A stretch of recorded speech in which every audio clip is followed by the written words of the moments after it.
प्रश्न है बुंदेली ग्वालियर की बोली कौन सी है? तो उत्तर क्या होगा? बुंदेली। अर्थात बुंदेली जो है ग्वालियर की प्रमुख भाषा है। याद रहे जब हम ग्वालियर की बात करते हैं, ग्वालियर कहाँ पड़ता है? एमपी में पड़ता है। और ग्वालियर के जो चारों तरफ अगर मान लो ये ग्वालियर है तो इसके चारों तरफ जो क्षेत्र स्थित हैं वहाँ कौन सी भाषा बोली जाती है? बुंदेली भाषा बोली जाती है। बुंदेली प्रमुखतः बुंदेलखंड की भाषा है। ठीक है, इसमें झांसी, जालौन, हमीरपुर जैसे क्षेत्र शामिल हैं। इसके अतिरिक्त अगर हम बात करते हैं तो एक होशंगाबाद क्षेत्र है। कौन सा? होशंगाबाद क्षेत्र है। ये भी मोस्ट इंपॉर्टेंट हो जाता है एग्जाम की दृष्टि से। क्लियर? इसके अतिरिक्त क्या है? हमीरपुर, झांसी और जालौन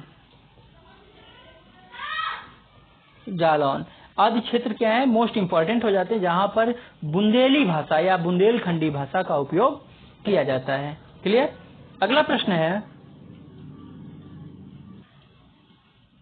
कह रहा है झांसी, जालौन, हमीरपुर में कौन सी भाषा बोली जाती है? अभी मैंने आप लोगों को बताया कि बुंदेली भाषा झांसी, जालौन, हमीरपुर, ग्वालियर आदि क्षेत्रों में बोली जाती है। इसके अतिरिक्त मोस्ट इंपॉर्टेंट होशंगाबाद हो जाता है। जैसा कि ऊपर वाले इसी प्रश्न में देख लो, यहाँ पर दिया हुआ है होशंगाबाद मोस्ट इंपॉर्टेंट है ना, जो एग्जाम में आने की संभावना है। क्लियर? आइए अगला प्रश्न है, पवारी इनमें से किस बोली से संबंधित है? तो याद रहे पवारी बुंदेलखंडी भाषा से संबंधित है। पवारी जो है ये बुंदेलखंडी की उपभाषा है। अगर हम उपभाषाओं की बात करते हैं, पवारी के अतिरिक्त है भदावरी प्रमुख उपभाषाओं में से एक है ना। इसके अतिरिक्त अगर हम बात करते हैं तो राठौरी है ना। ये तीन जो हैं पवारी, भदावरी व राठौरी, तीन प्रमुख उप बोलियां हैं किसकी? बुंदेली की हैं।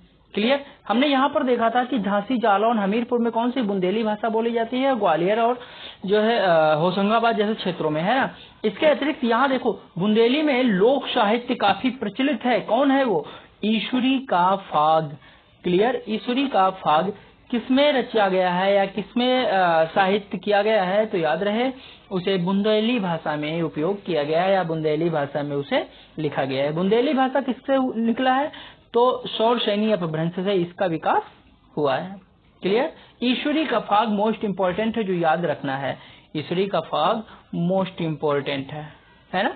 आइए, हमने पवारी बताया जिसकी साथ साथ भदावरी व राठौरी भी उपबोलियां किसकी? बुंदेली की प्रमुख भाषाएं या उपबोलियां हैं। आइए, बुंदेली का विकास किस अपभ्रंश से हुआ है? आप लोगों को अच्छी तरह से पता है कि सौरसैनी से बुंदेली का विकास हुआ है। क्लियर? यहाँ पर देखो हम देख सकते हैं, कह रहा है बुंदेली की जो बोलियां हैं, उपबोली और क्षेत्र। अब यहाँ देखो उपबोली में बनाफरी, धौतांती और राठौरी है। क्लियर? अब यहाँ पर मोस्ट इंपॉर्टेंट हो जाता है कि आल्हा आप लोगों ने बहुत सुना होगा, है ना। आल्हा का निर्माण किस बोली में किया गया है? तो बनाफरी भाषा में किया गया है। क्लियर? बोली कौन सी है? तो भैया बुंदेली बोली है। बोली बुंदेली है और उपबोली कौन सी है? बनाफरी है, जिसमें आल्हा का निर्माण किया गया है। हम बात कर रहे हैं क्षेत्र। तो उत्तर प्रदेश में झांसी, जालौन, उरई, हमीरपुर, बांदा, महोबा इत्यादि क्षेत्रों में बोला जाता है। मतलब मैंने अभी बताया था कि अगर हम इस प्रकार से वो मैप बनाते हैं यूपी का, है ना, कुछ ऐसा करके मैप है यूपी का। क्लियर? तो जितने भी क्षेत्र ऐसे इस तरीके से मध्य प्रदेश को टच करते हैं, ग्वालियर यहाँ पर है, जितने भी टच करते हैं वहां पर बुंदेली भाषा बोली जाती है। हम कह सकते हैं बुंदेलखंडी भाषा का उपयोग किया जाता है। अब बात कर रहे हैं मध्य प्रदेश में, दतिया है, ग्वालियर है। दतिया है यहाँ पर पड़ता है, ग्वालियर है, भिंड, ठीक, ओरछा, मुरैना और पन्ना क्षेत्र। यहाँ पर क्या बोला जाता है? ये जो क्षेत्र है यहाँ पर बुंदेली भाषा का उपयोग किया जाता है। क्लियर? आइए अगला प्रश्न है, प्रश्न कह रहा है कन्नौजी हिंदी की किस उपभाषा की बोली है? तो किसकी है? कन्नौजी पश्चिमी हिंदी की उपबोली है ना, जो किससे निकली है? सौरसैनी से इसका विकास हुआ है। क्लियर?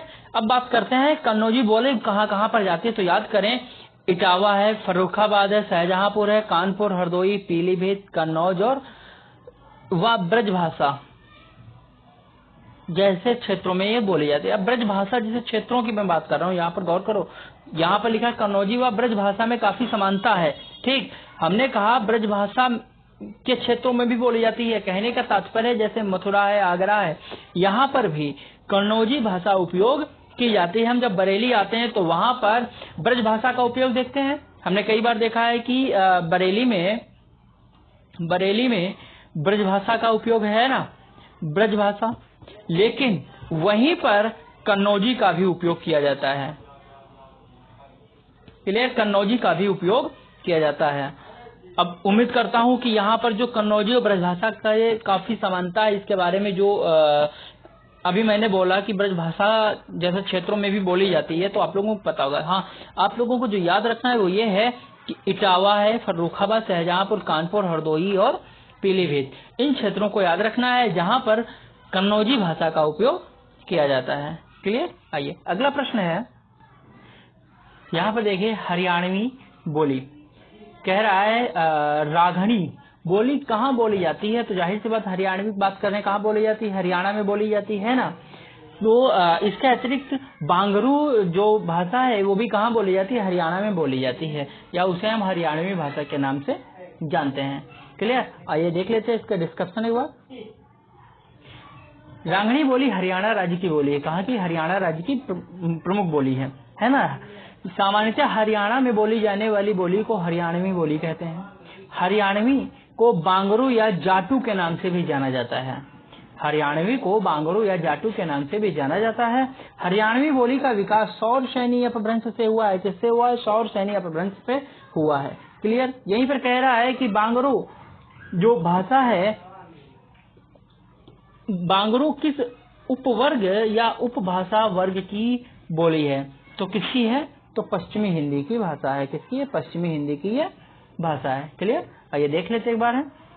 हाँ, बांगरू पश्चिमी हिंदी उपभाषा वर्ग की बोली है। इसके अंतर्गत बांगरू को हरियाणवी तथा हरियाणवी भी कहते हैं। बांगरू शुष्क उच्च भूभाग के कारण यहाँ की बोली का नाम बांगरू पड़ा। इसका विकास सौर सैनी अपभ्रंश से हुआ। किससे हुआ है, सौर सैनी अपभ्रंश से हुआ है। इसके अतिरिक्त क्षेत्र देख लो, क्योंकि कई बार क्षेत्र पूछा जाता है, तो करनाल हो गया तुम्हारा, रोहतक हो गया, दिल्ली हो गया, हिसार हो गया। अब हम दिल्ली को सेंटर में ले लें, है ना। दिल्ली से हरियाणा इधर चलते हैं तो करनाल पड़ता है। क्या पड़ता है, करनाल पड़ता है। जस्ट थोड़ा और इस साइड में आ जाओ, उसे हल्का नीचे झुको, रोहतक पड़ जाता है। क्लियर। और इसी के पास में इस साइड में हिसार पड़ता है। कौन सा क्षेत्र है, हिसार पड़ता है। तो हम कह सकते हैं कि दिल्ली के चारों तरफ के जो क्षेत्र है वहां पर बांगरू भाषा का प्रयोग किया जाता है। यानी करनाल, दिल्ली, करनाल, रोहतक और हिसार क्षेत्रों में बांगरू भाषा या हरियाणी भाषा का उपयोग किया जाता है। क्लियर। ठीक है। फिर अगला प्रश्न देखो, कह रहा है हरियाणवी या बांगरू बोली किस अपभ्रंश से विकसित हुई है।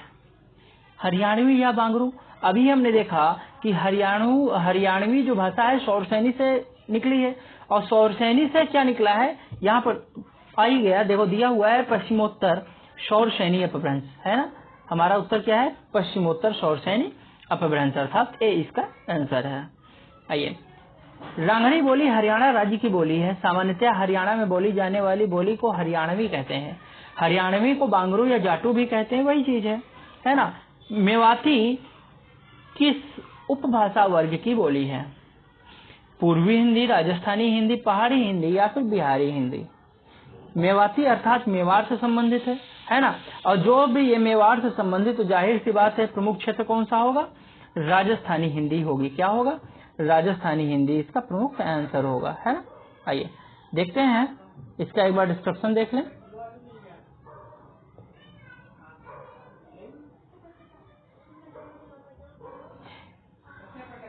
मेवाती राजस्थान उपवर्ग की बोली जाने वाली बोली है। मेवाती को उत्तरी राजस्थानी भी कहते हैं। राजस्थानी उपभाषा के अंतर्गत मेवाती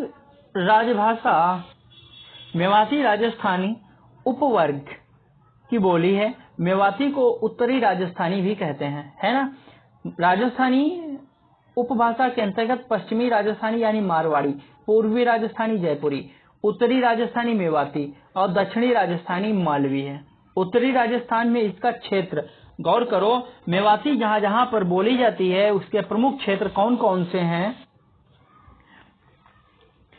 अलवर, भरतपुर तथा आसपास के क्षेत्र।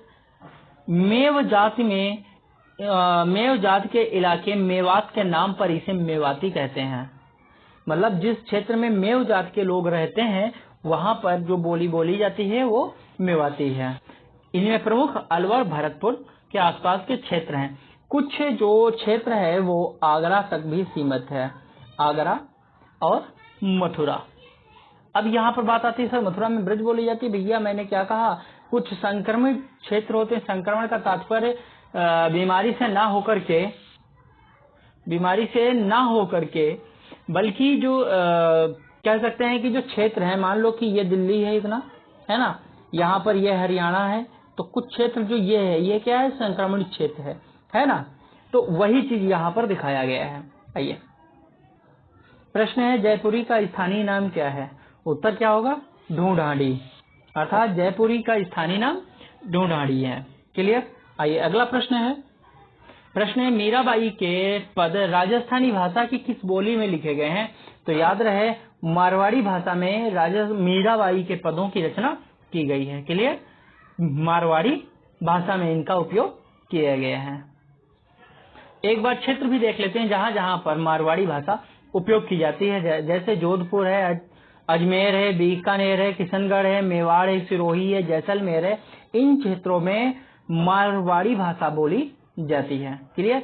अगला कह रहा है कि इनमें से कौन सी राजस्थान की बोली नहीं है? मारवाड़ी, बुंदेली, मेवाती और मालवी। भैया बुंदेली, क्योंकि ये कहाँ बोली जाती है? ग्वालियर के आसपास क्षेत्रों में बोली जाती है ना। अगला प्रश्न है हड़ौती बोली है कहाँ की बोली है? तो हड़ौती पूर्वी राजस्थान की बोली है। क्लियर? अगला प्रश्न, ये मोस्ट इंपॉर्टेंट है कि हड़ौती बोली कहाँ बोली जाती है? तो याद रहे हड़ौती बोली जो है राजस्थान के कोटा क्षेत्र में, कोटा है, बूंदी है, चित्तौड़गढ़ जिलों में बोली जाती है। क्लियर? कोटा, बूंदी, चित्तौड़गढ़ आदि जिलों में हड़ौती बोली बोली जाती है। आइए, प्रश्न कह रहा है कि बुंदेलखंड पहाड़ी हिंदी है, उत्तर प्रदेश में कौन सी बोली नहीं बोली जाती है? तो ब्रजभाषा, अवधी, कन्नौजी, पहाड़ी। तो पहाड़ी भाषा का उपयोग मतलब उत्तर प्रदेश में नहीं किया जाता है। क्लियर? उत्तर प्रदेश में पहाड़ी भाषा का उपयोग नहीं किया जाता है। अगला प्रश्न है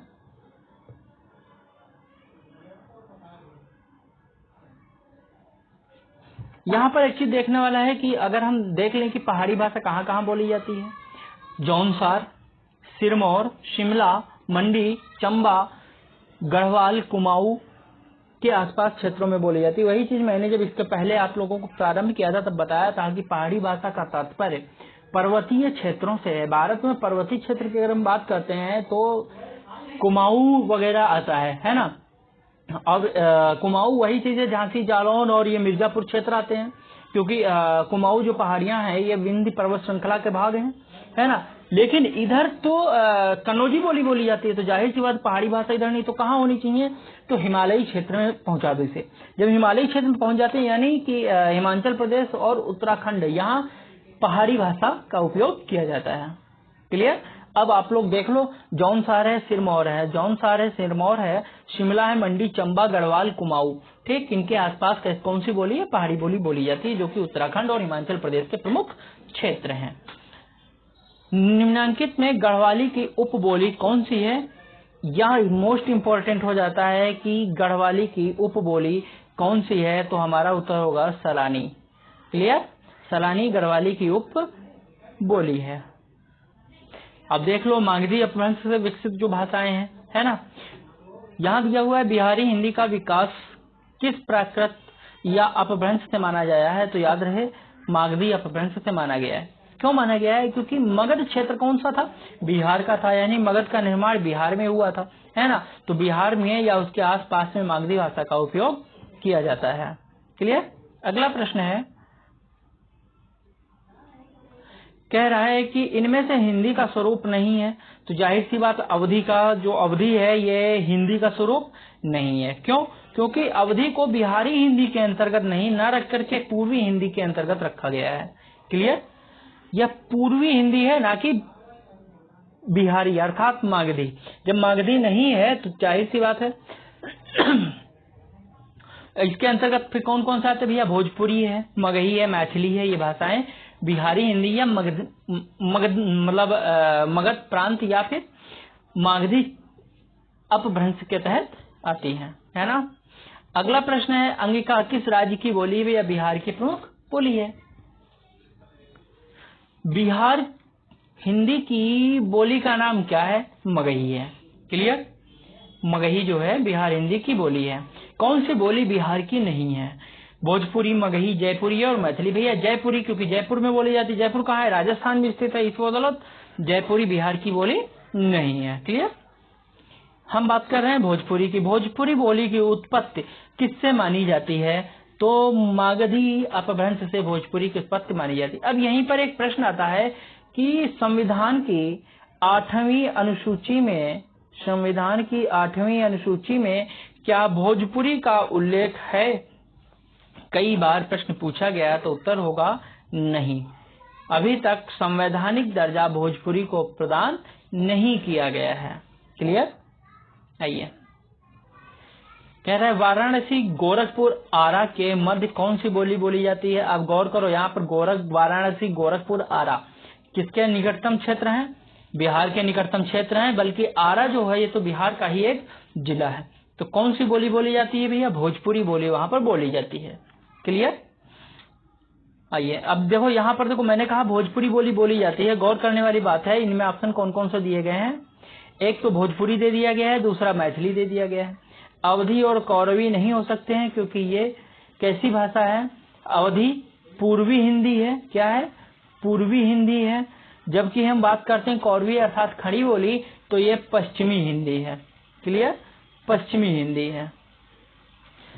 भोजपुरी और मैथिली ये कैसी है? मागधी अपभ्रंश से निकली है, जो कि बिहार में बोली जाती है। क्लियर?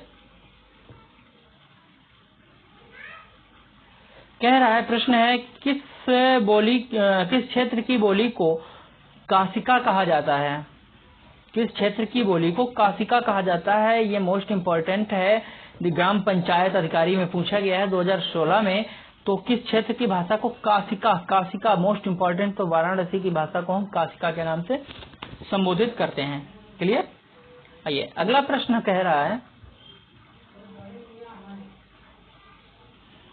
ऊ हमारा के खिलही न देत रहे कहाँ की बोली है? भैया ये भोजपुरी है। कौन सी बोली है? ये भोजपुरी बोली है। क्लियर? आइए, अगला प्रश्न है, निम्नलिखित युग्मों में से कौन सा युग्म गलत है? यहाँ पर गलत बताना है। अवधि पूर्वी हिंदी, जी हाँ पूर्वी हिंदी है। ब्रजभाषा पश्चिमी हिंदी, जी हाँ पश्चिमी हिंदी है।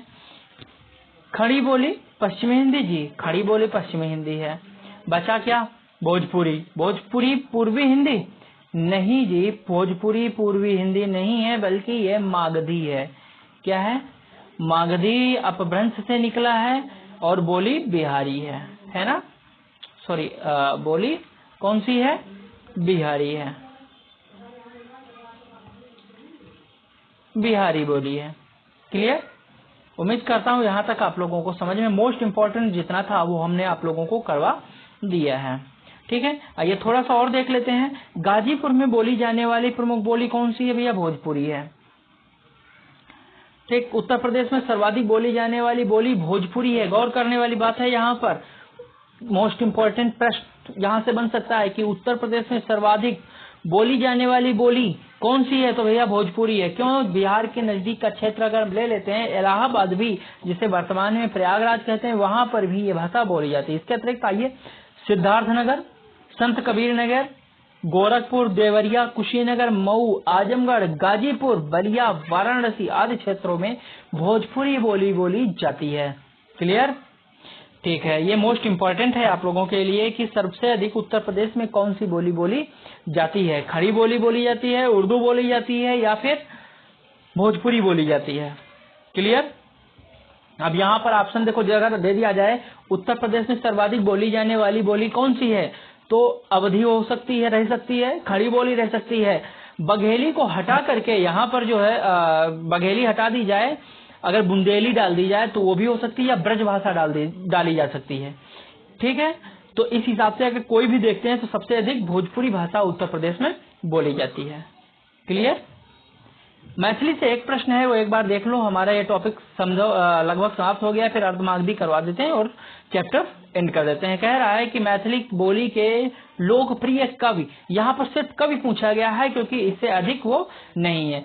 तो गौर करने वाली बात है, जब हम कवि के बारे में बात कर रहे हैं, कह रहा है कि मैथिली बोली के लोकप्रिय कवि तो विद्यापति हैं, है ना। जैसा कि आप लोगों ने एक बार पढ़ा भी होगा, कहीं ना कहीं तो पढ़ा होगा आप लोगों ने, विद्यापति। मैथिली बोली के लोकप्रिय कवि विद्यापति हैं। मैथिल कोकिल उपाधि से विभूषित विद्यापति ने अपनी रचना पदावली में मैथिली बोली में राधा कृष्ण की प्रेम लीलाओं का वर्णन किया है। क्लियर। प्रेम लीलाओं का वर्णन किया, किसमें किया है, पदावली इनकी प्रमुख रचना है। इनकी रचना पदावली, जिसमें प्रेम लीलाओं, किसका, राधा कृष्ण का। केंद्र में कौन है, राधा कृष्ण है। ठीक, उनके प्रेम लीलाओं का वर्णन किया गया है। हमने आप लोगों को पहले बताया था कि मैथिली जो है, अगर नेपाल की प्रमुख बोली पूछी जाए तो मैथिली भी वहां की एक प्रमुख बोली है। क्लियर। आइए अब हम सीधे अर्धमागधी अपभ्रंश तथा इससे विकसित हिंदी की उपभाषा या पूर्वी हिंदी की बोलियां, ठीक है, ये देख लेते हैं। अर्धमागधी पूर्वी हिंदी वर्ग की बोलियों का विकास किससे माना गया है, अर्धमागधी अपभ्रंश से माना गया है, क्योंकि वही टॉपिक है ना। देखो ये कितना पूछा गया है, 2009, 12, 15 और 17 में पूछा गया है कि पूर्वी हिंदी वर्ग की बोलियों का विकास किससे माना गया है, तो अर्धमागधी अपभ्रंश से माना गया है। पूर्वी हिंदी बोलियों का विकास अर्धमागधी अपभ्रंश से हुआ है। पूर्वी हिंदी की बोलियों में अवधी, बघेली तथा छत्तीसगढ़ी आती हैं। पूर्वी हिंदी का विकास इनमें से किस अपभ्रंश से हुआ, अर्धमागधी से हुआ है। क्लियर। कर्ता के साथ ने का प्रयोग ना होना किस उपभाषा की प्रमुख विशेषता है, तो वही चीज है कि पूर्वी हिंदी की प्रमुख विशेषता है। जैसे गौर से इसका एक बार विश्लेषण देख लेते हैं। कह रहा है कर्ता के साथ ने का प्रयोग ना होना पूर्वी हिंदी की उपभाषा की प्रमुख विशेषता है। इसके अंतर्गत अवधी, बघेली तथा छत्तीसगढ़ी बोलियां आती हैं। हिंदी खड़ी बोली से अवधी की विभिन्न मुख्य रूप से व्याकरणात्मक है। इसमें कर्ता कारक के परसर्ग ने का नितांत अभाव है। अर्थात अगर हम कहते हैं कि जिस भाषा में, देखो प्रश्न ये भी बनाया जा सकता है कि जिस भाषा में ने का अभाव रहता है, क्या कह रहा है कि जिस भाषा में ने का अभाव रहता है वो कौन सी भाषा हो सकती है या कौन सी अपभ्रंश हो सकता है, तो पूर्वी हिंदी, है ना, और अर्धमागधी अपभ्रंश। क्लियर। जहां पर ने का अभाव रहता है। अन्य उपसर्गों के प्रायः दो रूप मिलते हैं, जैसे हर्ष और दीर्घ। ठीक। कर्म संप्रदान संबंध का कारक अपादान सा ता से ते अधिकरण मा मी, इन शब्दों का सर्वाधिक उपयोग किया जाता है। मतलब कर्ण, संप्रदान और संबंध, ये जो तीन कारक हैं, इनमें का उपयोग किया जाता है, और का। कर्ण और अपादान में सा, ता, से, ते, इनका उपयोग किया जाता है, जबकि अधिकरण में माँ और माँ का प्रयोग किया जाता है। क्लियर। आइए प्रश्न कह रहा है कि निम्नलिखित बोलियों में से पूर्वी हिंदी की बोली नहीं है, तो पूर्वी हिंदी की कौन सी ऐसी है जो बोली नहीं है, तो यहाँ पर कौन कौन सी है, अवधी दिया हुआ है, छत्तीसगढ़ी दिया हुआ है, भोजपुरी और बघेली। तो भैया भोजपुरी जो है पूर्वी हिंदी ना होकर बिहारी हिंदी है या बिहारी बोली है, जो कि मागधी भाषा से निकला या अपभ्रंश से निकला है। क्लियर। उम्मीद करता हूँ आप लोगों का ये सिलेबस यहाँ तक कंप्लीट हो गया होगा। हमने हिंदी से संभावित जितने भी प्रश्न थे वो आप लोगों के कंप्लीट करवा दिए हैं। ठीक है, फिर कल मिलते हैं नेक्स्ट चैप्टर लेकर। तब तक के लिए गुड बाय।